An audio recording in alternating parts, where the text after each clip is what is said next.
today. Let's get into the word. 2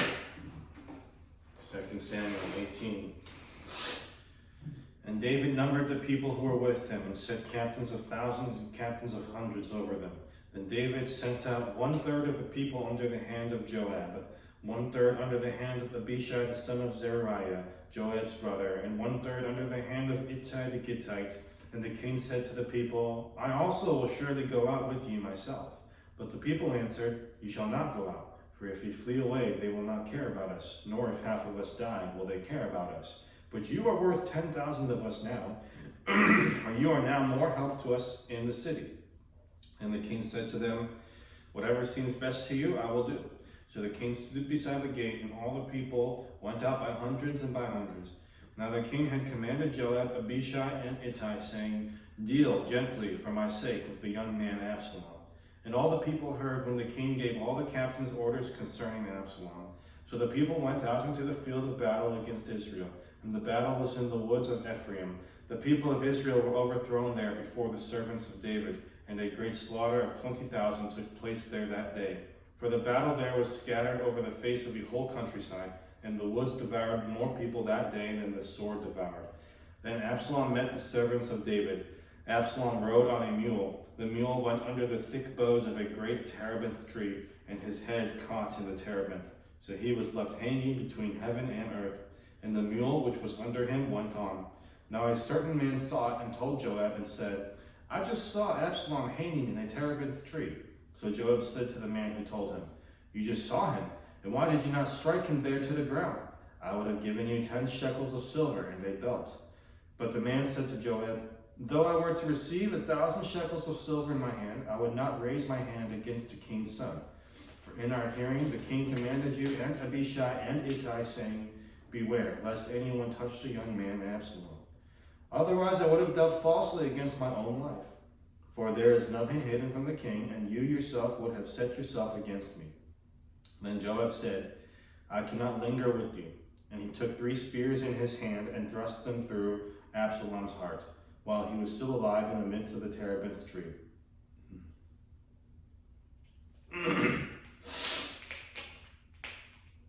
What? And 10 young men who bore Joab's armor surrounded Absalom and struck and killed him. So Joab blew the trumpet, and the people returned from pursuing Israel, for Joab held back the people. And they took Absalom and cast him into a large pit in the woods, and laid a very large heap of stones over him. Then all Israel fled, everyone to his tent. Now Absalom in his lifetime had taken and set up a pillar for himself, which is in the king's valley. For he said, I have no son to keep my name in remembrance. He called the pillar after his own name, and to this day it is called Absalom's monument. Then Ahimaaz, the son of Zadok, said, Let me run now and take the news to the king, how the Lord has avenged him of his enemies. And Joab said to him, You shall not take the news this day, for you shall take the news another day. But today you shall take no news, because the king's son is dead. Then Joab said to the Cushite, Go, tell the king what you have seen. So the Cushite bowed himself to Joab and ran. And Ahimaaz, the son of Zadok, said again to Joab, But whatever happens, please let me also run after the Cushite. So Joab said, Why will you run, my son, since you have no news ready? But whatever happens, he said, let me run. So he said to him, Run. Then Ahimaaz ran by way of the plain and outran the Cushite. Now David was sitting between the 2 gates, and the watchman went up to the roof over the gate to the wall, lifted his eyes and looked. There was a man running alone. Then the watchman cried out and told the king, and the king said, If he is alone, there is news in his mouth. And he came rapidly and drew near. Then the watchman saw another man running, and the watchman called to the gatekeeper and said, There is another man running alone. And the king said, He also brings news. So the watchman said, I think the running of the first is like the running of Ahimaaz, the son of Zadok. And the king said, He is a good man and comes with good news. So Ahimaaz called out and said to the king, All is well. And then he bowed down with his face to the earth before the king and said, Blessed be the Lord our God, who has delivered up the men who raised their hand against my lord the king. The king said, Is the young man Absalom safe? Ahimaaz answered, When Joab sent the king's servant and me, your servant, I saw a great tumult, but I did not know what it was about. And the king said, Turn aside and stand here. So he turned aside and stood still. Just then the Cushite came, and the Cushite said, There is good news, my lord the king. For the Lord has avenged you this day of all those who rose against you. And the king said to the Cushite, Is the young man Absalom safe? So the Cushite answered, May the enemies of my lord the king and all who rise against you to do harm be like that young man. Then the king was deeply moved and went up to the chamber over the gate and wept. And as he went, and he said thus, Oh, my son Absalom, my son Absalom, if only I had died in your place. Oh, Absalom, my son, my son. And Joab was told, Behold, the king is weeping and mourning for Absalom. 2 Samuel chapter 19. And Joab was told, Behold, the king is weeping and mourning for Absalom. So the victory that day was turned into mourning for all the people. For the people heard it said that day, The king is grieved for his son. And the people stole back into the city that day as people who are ashamed steal away when they flee in battle. But the king covered his face, and the king cried out with a loud voice, Oh, my son Absalom! Oh, Absalom, my son, my son! Then Joab came into the house to the king and said, Today you have disgraced all your servants who today have saved your life, the lives of your sons and daughters, the lives of your wives, and the lives of your concubines, in that you love your enemies and hate your friends. For you have declared today that you regard neither princes nor servants. For today I perceive that if Absalom had lived and all of us had died today, then it would have pleased you well. Now therefore arise, go out, and speak comfort to your servants. For I swear by the Lord, if you do not go out, not one will stay with you this night. And that will be worse for you than all the evil that has befallen you from your youth until now. Then the king arose and sat in the gate, and they told all the people, saying, There is the king sitting in the gate. So all the people came before the king, for every one of Israel had fled to his tent. Now all the people were in a dispute throughout all the tribes of Israel, saying, The king saved us from the hand of our enemies. He delivered us from the hand of the Philistines. And now he has fled from the land because of Absalom. But Absalom, whom we anointed over us, has died in battle. Now therefore, why do you say nothing about bringing back the king?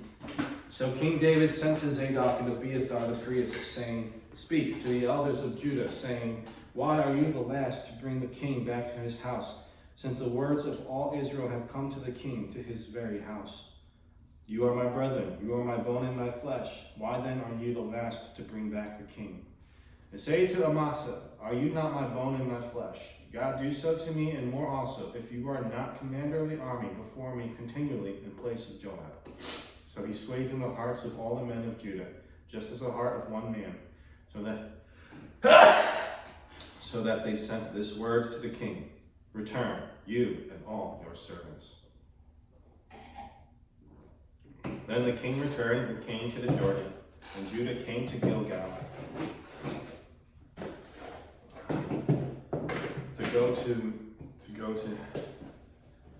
to go to meet the king, to escort the king across the Jordan. And Shimei, the son of Gera, a Benjamite, who was from Bahurim, hurried and came down with the men of Judah to meet King David. There were 1,000 men of Benjamin with him, and Ziba, the servant of the house of Saul, and his 15 sons and his 20 servants with him. And they went over the Jordan before the king. Then a ferry boat went across to carry over the king's household and to do what he thought good. Now Shimei, the son of Gera, fell down before the king when he had crossed the Jordan. Then he said to the king, Do not let my lord impute iniquity to me, or remember what wrong your servant did on the day that my lord the king left Jerusalem, that the king should take it to heart. For I, your servant, know that I have sinned. Therefore here I am, the first to come today of all the house of Joseph, to go down to meet my lord the king. But Abishai, the son of Zeruiah, answered and said, Shall not Shimei be put to death for this, because he cursed the Lord's anointed? And David said, What have I to do with you, you sons of Zeruiah, that you should be adversaries to me today? Shall any man be put to death today in Israel? For do I not know that today I am king over Israel?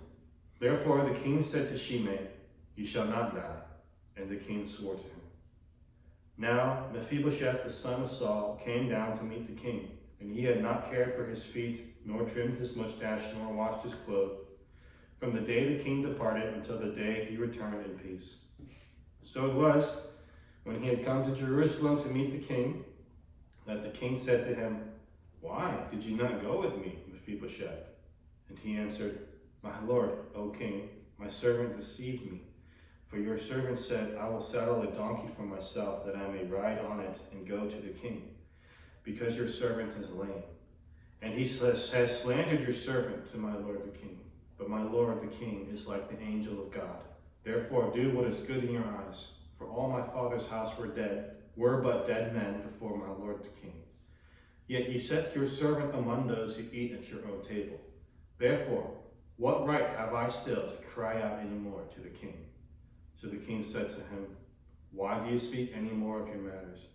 I have said, you and Ziba divide the land." Then Mephibosheth said to the king, "Rather, let him take it all, inasmuch as my lord the king has come back in peace to his own house." And Barzillai the Gileadite came down from Rogelim and went across the Jordan with the king to escort him across the Jordan. Now Barzillai was a very aged man, 80 years old, and he had provided the king with supplies while he stayed in Mahanaim, for he was a very rich man. And the king said to Barzillai, "Come across with me, and I will provide for you while you are with me in Jerusalem."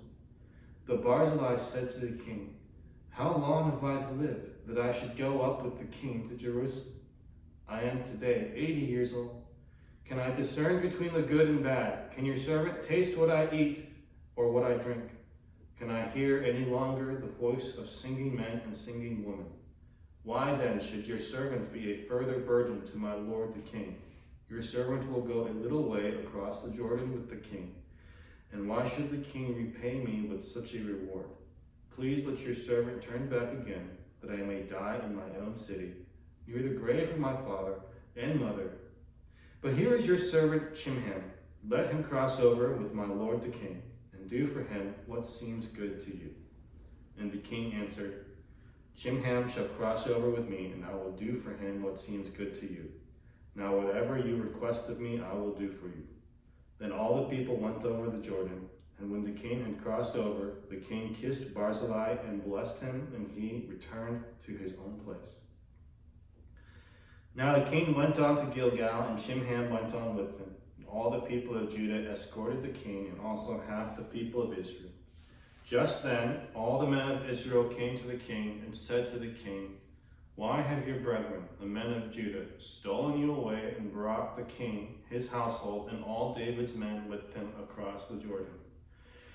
So all the men of Judah answered the men of Israel, "Because the king is a close relative of ours. Why then are you angry over this matter? Have you ever eaten at the king's expense, or has he given us any gift?" And the men of Israel answered the men of Judah and said, "We have 10 shares in the king. Therefore we also have more right to David than you. Why then do you despise us? Were we not the first to advise bringing back our king?" Yet the words of the men of Judah were fiercer than the words of the men of Israel. 2 Samuel chapter 20. And there happened to be there a rebel whose name was Sheba, the son of Bichri, a Benjamite. And he blew a trumpet and said, "We have no share in David, nor do we have inheritance in the son of Jesse.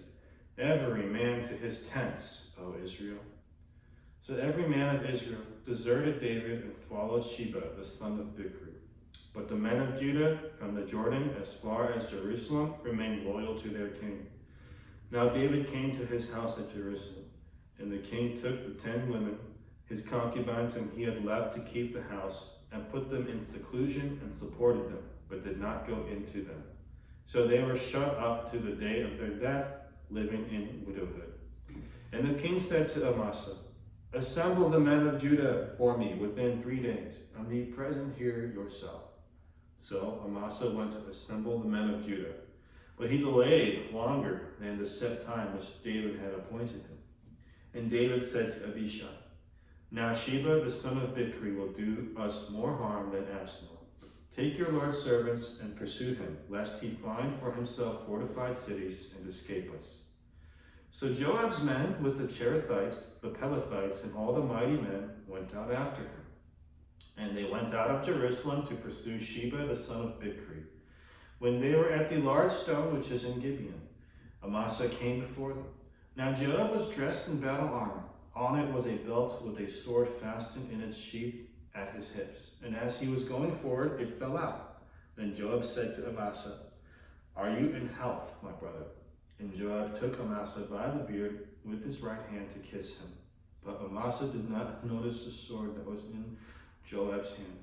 And he struck him with it in the stomach, and his entrails poured out on the ground, and he did not strike him again. Thus he died. Then Joab and Abishai, his brother, pursued Sheba, the son of Bichri. Meanwhile, one of Joab's men stood near Amasa and said, "Whoever favors Joab and whoever is for David, follow Joab."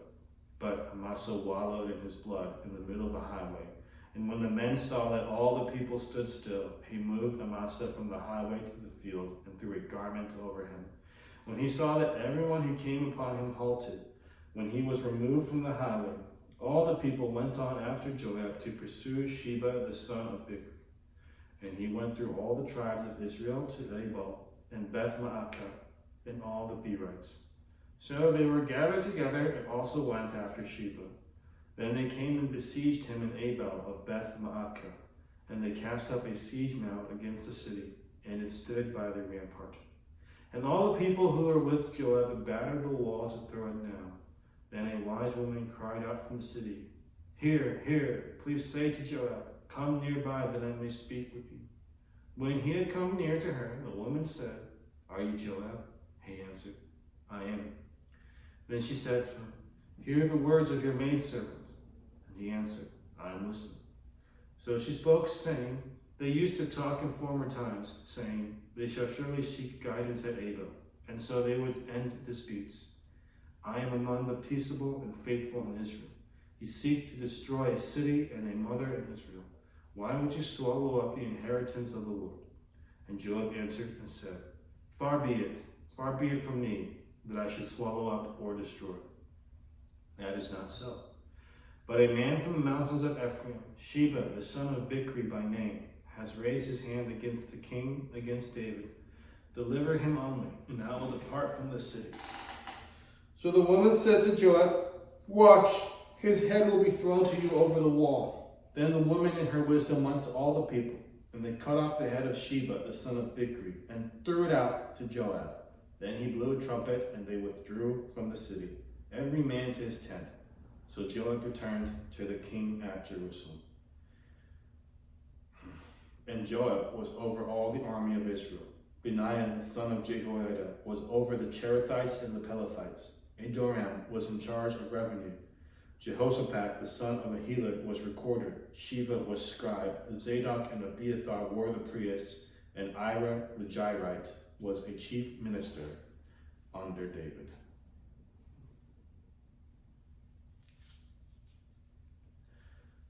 What the heck?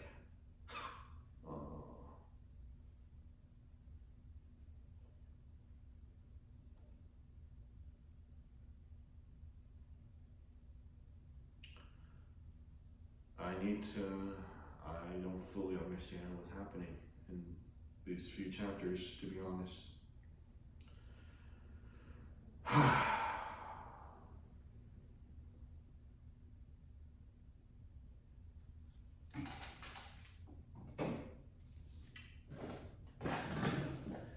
Psalm chapter 34.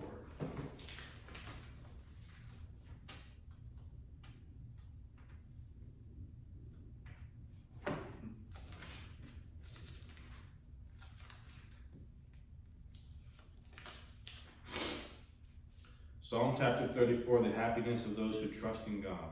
A psalm of David when he pretended madness before Abimelech, who drove him away, and he departed. I will bless the Lord at all times. His praise shall continually be in my mouth. My soul shall make its boast in the Lord. The humble shall hear of it and be glad. Oh, magnify the Lord with me, and let us exalt his name together. I sought the Lord, and he heard me, and delivered me from all my fears. They looked to him and were radiant, and their faces were not ashamed. This poor man cried out, and the Lord heard him, and saved him out of all his troubles. The angel of the Lord encamps all around those who fear him and delivers them. O taste and see that the Lord is good. Blessed is the man who trusts in him. O fear the Lord, you his saints. There is no want to those who fear him. The young lions lack and suffer hunger, but those who seek the Lord shall not lack any good thing. Come, ye children, listen to me. I will teach you the fear of the Lord. Who is the man who desires life and loves many days that he may see good? Keep your tongue from evil and your lips from speaking deceit. Depart from evil and do good. Seek peace and pursue it. The eyes of the Lord are on the righteous, and his ears are open to their cry. The face of the Lord is against those who do evil, to cut off the remembrance of them from the earth. The righteous cry out, and the Lord hears, and delivers them out of all their troubles. The Lord is near to those who have a broken heart, and saves such as have a contrite spirit. Many are the afflictions of the righteous, but the Lord delivers him out of them all. He guards all his bones, not one of them is broken. Evil shall slay the wicked, and those who hate the righteous shall be condemned. The Lord redeems the soul of his servants, and none of those who trust in him shall be condemned.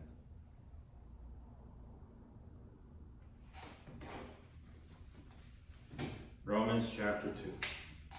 Therefore you are inexcusable, O man, whoever you are who judge. For in whatever you judge another, you condemn yourself. For you who judge practice the same things.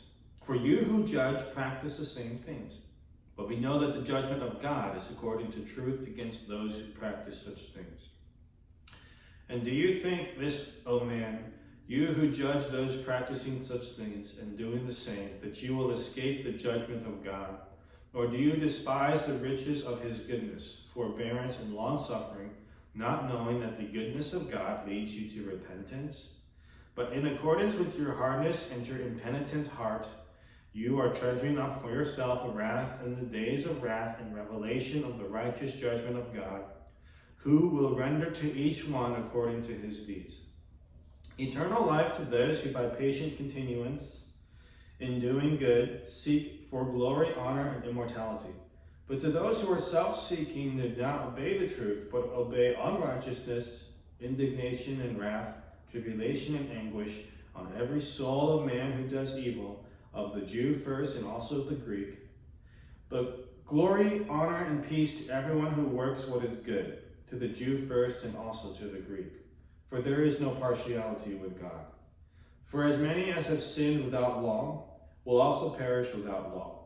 And as many as have sinned in the law will be judged by the law. For not the hearers of the law are just in the sight of God, but the doers of the law will be justified.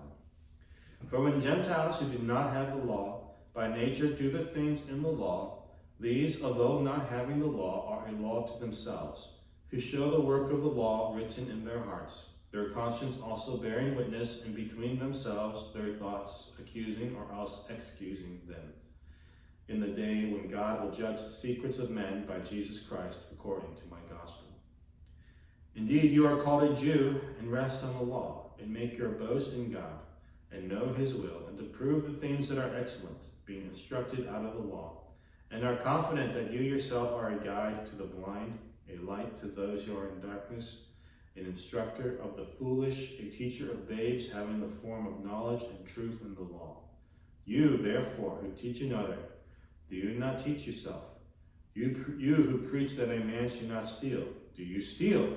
You who say, do not commit adultery, do you commit adultery?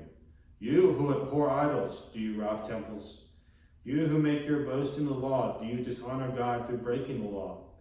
For the name of God is blasphemed among the Gentiles because of you, as it is written. For circumcision is indeed profitable if you keep the law. But if you are a breaker of the law, your circumcision has become uncircumcision.